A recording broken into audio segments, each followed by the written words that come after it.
যারা সুন্দর ভবিষ্যৎ গড়তে চায় তারা নিজেদের গুণেই করে। আমরা তো একটু পড়াচ্ছি, একটু চেষ্টা করছি, হ্যাঁ এটা করি, ওরাও জানে, সেটা হচ্ছে একটু মোটিভেট করার চেষ্টা করি যে দেখ এই করলে এই হতে পারে। হুম। তার মানে এই না যে সবসময় মোটিভেট করে যাচ্ছি পড়ানো বাদ দিয়ে, কখনো কখনো ওদেরকে একটু টাইম মোটিভেশনের পিছনে দেওয়া হয়, তার ফলে ওরাও একটু মোটিভেটেড হয়, কেউ কেউ তো হয়।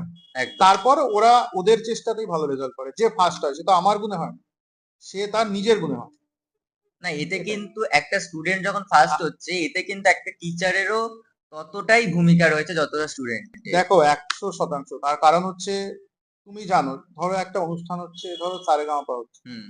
তো ওখানে সবাই লোকে চ্যাম্পিয়নটারই খোঁজ নেয় যে কে কে চ্যাম্পিয়ন হলো।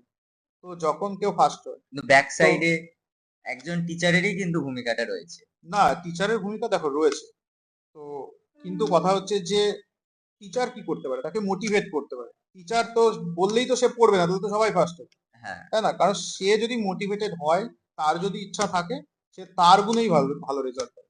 ধরো এখান থেকে পড়ে যারা বেরিয়েছে, যারা ভালো ভালো জায়গায় আজ রয়েছে, কেউ ডাক্তার, কেউ বা অন্য কোনো হুম। তাদের প্রফেশনকে বেছে নিয়েছে, ওরা নিজের গুণে হয়েছে। আমরা হয়তো সামান্য মোটিভেট করি, বা আমাদের মতো যারা রয়েছে তারা একটু মোটিভেট করতে পারে।